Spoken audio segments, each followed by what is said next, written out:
د پاکستان علمائی کونسل چیرمین مولانا طاهر اشرفي د خاص کر په خیبر پختونخوا کې یا په پاکستان کې اوورال د دهشتګردۍ په حواله باندې د مارکه حق یا د بنیان المرصوص په سند کې هغوی د نور علماء کرامو ترڅنګ یو خبري غونډه درلوده. هغې کې هغه ځینې خبرې کړې دي. یو خبره خو یې دا وکړه چې د پیغام پاکستان په نوم باندې چې کومه خبرپاڼه جاري شوې ده نو هغې کې تقریبا 18,000 علماء کرامو چې کوم دی نو دا دغه ورکړی دی چې متفقه فتوا هغوی ورکړې ده خاص کر په پاکستان کې د جهاد په حواله باندې. هغوی دغه یو ذکر کړی دی چې دا خو ډېر مخکې هم د پاکستان علماء کرامو مولانا طاهر القادري یادوي چې هغوی ورکړي وه چې په پاکستان کې جهاد چې کوم دی دا فساد دی. بهرحال دیو نور د افغانستان سره اړوند کومې خبرې کړي دي نو وړومبی په هغې باندې نظر اچوم. और जो कुछ अफगानिस्तान से हो रहा है ताल्लुकात खत्म करने पड़ते हैं. कीजिए खत्म कि ये खारजी हैं और इनका इस्लाम से और मुसलमानों से कुरान और सुन्नत से कोई ताल्लुक नहीं है. कि खैबर पख्तूनख्वा वालों बलूचिस्तान वालों तुम तनहा नहीं हो. अल्लाह की कसम इस खून को आपके बच्चों को हम अपना बच्चा समझते हैं. मुल्ला हैबतुल्लाह साहब बनाए 10 रुकनी कमेटी उलमा की, 20 रुकनी, 50 रुकनी, 100 रुकनी जिरगा बनाए और दुनिया इस्लाम के अकाबिर उलमा को सालिस बनाए. बैतुल्लाह में बैठते हैं.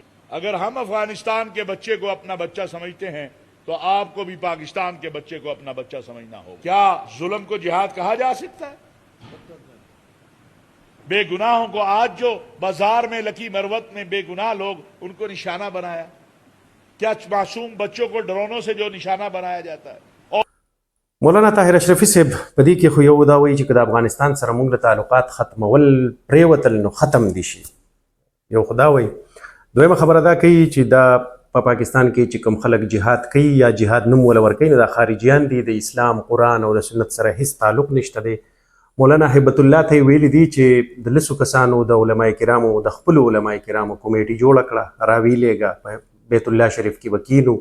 انټرنیشنل علما چې کوم دي یا نړیوال علما چې دي نو هغوی به سالیسان شي او خبرې به وکړو چې په پاکستان کې چې دا څه روان دي دا دهشتګردي دا جایز ده او که ناجایزه.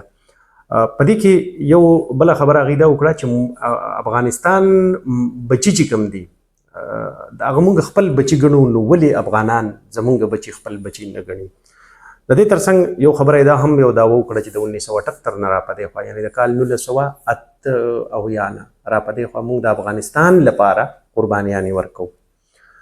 بل طرف ته یو دا خبره وکړله چې د خیبر پختونخوا د خلکو په حواله باندې چې یاره موږ د کیپي او د بلوچستان د خلکو سره چې کم په دیو باندې د دهشتګردۍ واقعات هلته کېږي او دوی ښکار کېږي نو وایي چې کله موږ ته دا خبر راشي چې ستاسو کوم ماشوم چې دی نو هغه شهید شو نو وایي چې زموږ زړونه ستاسو په شانتي خفه کېږي.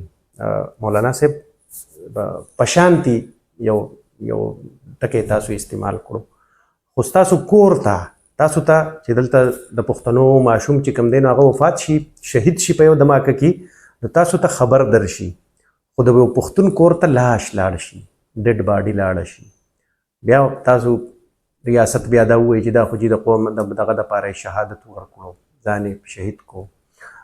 خو بیا مونږ دا ووایو چې دغه کم کس کم چې په لکي مروت کې په بازار کې د شربتو ګاډۍ لګولي وه او هغه شربت خرڅو نو دی جهاد له نه وتلی چې مونږ دا ووایو چې دی شهید شو. دی غریب خپل روزګار له تلی و د خپل 2 وخته روڼونی خوړلو له.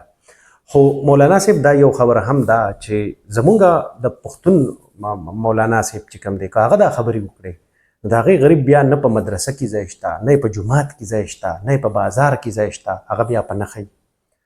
اوس نه پوهېږو چې دغه چې کوم څوک دی په نښه کوي دا کوم طالبان چې ځان ته وایي نو دغه طالبان هم لکه د پښتنو دشمنان دي ځکه چې دا نه وایي مونږ چې ګنې خدای مکه اوس دې بله ورځ له مولانا طاهر اشرفي صاحب په نښه کړي. خو دا سیس خو بیا داسې دی چې زمونږ پښتون عالم غریب خو چې دا خبره وکړي نو هم هغه سر خوري هغه وجلی کېږي. تاسو به وړاندې د دې نه زما یو ویډیو کتلي ما تاسو ته ووایي چې د 2023 نه راپدې خوا 23 24 او 25 دا د ډیډلیسټ کالونه دي د پاکستان د علما کرامو لپاره د 2 درجنو نه سیوا زمونږ علما کرام په دې کې په شهادت ورسولې شول نو بیا دا فرق ولې دی چې زمونږ یو عالم چې کوم دی نو هغه غریب په کولاو سره دا خبره هم نشي کولی مولانا طاهر اشرفي صاحب خو بیا هم دغه دی لګیا دی خبرې کوي خو که زمونږ عالم دا خبره وکړه نو بیا یې مونږ سر ته ناست یو لکه د مولانا شیخ ادریس صاحب او د مولانا خان زیب صاحب او داسې بلها نور مفتی منیر شاکر صاحب او داسې نور بلها دو شمېر تاسو یادولی شئ زما هغه